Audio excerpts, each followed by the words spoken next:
آه. آه. يلا.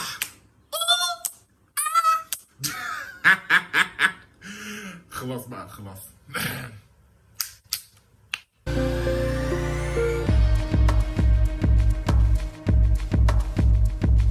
Alright, y'all. So this is gonna be my bad.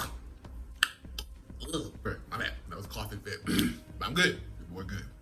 So, anyways, this is gonna be my first video totally in Egyptian Arabic. So, ازيكم وعاملين ايه؟ اتمنى انكم كويسين. النهارده بصراحه انا متوتر خالص علشان بقالي كتير ما بتكلمش مصري قدام الكاميرا بقى، بس خلاص.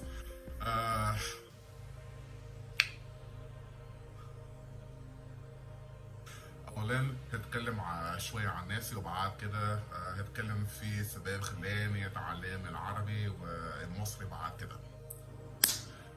اولا اسمي ماركوس، وبقالي 4 ولا 5 سنين بتكلم مصري. عارف كده 4 ولا 5 سنين. بس اللي جرالي كان وانا بدرس في الجامعه كل حاجه استوعبت، وعلشان كده قدرتش اقعد اركز في المصري كتير.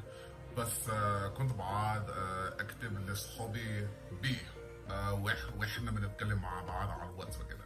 بس من زمان يا عمام بجد بتكلم بجد كنت بعرف اتكلم مصري زي اللب وكده. والله على راسي كان قصدي اقول لب لب لب لب لب لب. خلاص يعني الطريقة اللي كنت بتكلم مع صحابي بيها كانت جامدة خالص. بقول لكم دايما كنا بنناقش في مواضيع زي مثلا الكون والارض، السياسة، الجريمة والعدالة، الهجرة، الحروب. يعني كنت بعرف الناس في كل المواضيع دي. بس الفترة دي أنا بحاول أرجع أتكلم بيه زي الأول ولا أحسن من كده، ولغاية دلوقتي كله تمام، كله تمام. مش جامد بس تمام. عايز ابتدي الحكايه دي من البدايه. يعني بقول لكم ابتدي تتعلم اللغه العربيه الفصحى، يعني الفصحى في الجامعه في سنتي الاولى صح. بس كنت وحش خالص فيها، يعني الفصحى كانت صعبه خالص، لسه صعبه. بس كنت عايز اتعلم لغه مختلفه عن الاسباني وكده، يعني مش عارف ليه بصراحه. بس دلوقتي عايز نتكلم في طريقة اللي اكتشفت عن اللهجة العربية بيها. لما بقولكوا بقيت متضايق خالص، بقيت متضايق خالص يا عم يا بقولكوا واحنا بندرس في الفصل، واحد من الطلاب سأل الأستاذ لو الناس فعلا بيتكلموا فصحى في حياتهم اليومية، علشان الفصحى صعبة صعبة صعبة صعبة خالص على راسي. يعني اي حد اللي بيتعلم الفصحى وبيعرف يتكلم بيها زي اللبلب وكده على راسي. ده انت ملك اللغة وخلاص، يعني انا لا. لا لا لا. بس ايوه يعني سأل الأستاذ لو الناس فعلا بيتكلموا فصحى في حياتهم اليومية، وقال لنا لا بنتكلم باللهجات، بس اللهجة بالنسبة لنا بالإنجليزي يعني الطريقة اللي بننطق الحروف والكلمات بيها. بس بالعربي يعني dialect. ابتدت تتكلم معانا شامي، علشان كانت فلسطينية ولبنانية. وبعد كده بقيت متضايق خالص علشان اكتشفت ان ولا حد في عالم بيتكلم فصحى في حياته اليومية بقى. يا عم ايه ده؟ بس بعد كده رحت زورها في مكتبها علشان كنت عايز نقعد ندردش في الموضوع اكتر، وسألتها انهي اللهجة كانت احسن علشان اتكلم مع معظم الناس بين الدول العربية وافريقية.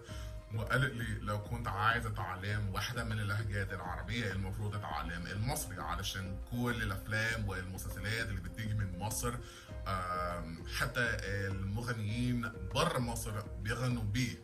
وفعليا هي ورتنا اغنية مصر اغنيه مصريه، بس المغني ما كانش مصري. كان آم، كانت الأغنية بشرة خير، بشرة خير، أيوة كده. وبعد كده ابتديت أدور على فيديوهات بالمصري على اليوتيوب، ولقيت فيديو في بنتين، واحدة من مصر وتانية من الأردن، وكانوا بيحاولوا يقارنوا اللهجتين دول. وفعلا الفيديو كان مضحك خالص يعني.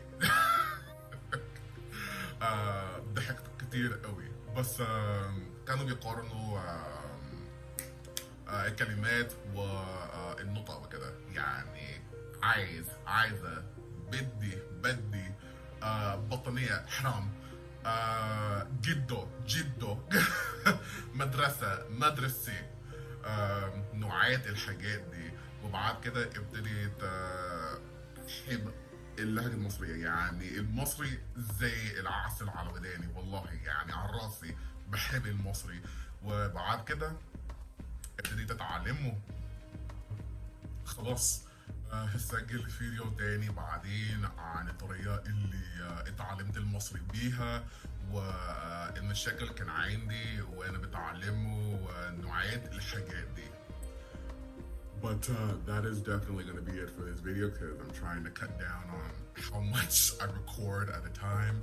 But if y'all like the video, feel free to give it a thumbs up. Feel free to subscribe to my channel. I'll be talking about the things I'll be doing in Egyptian Arabic on here as well. So thank you for y'all's time, and we'll see each other again later.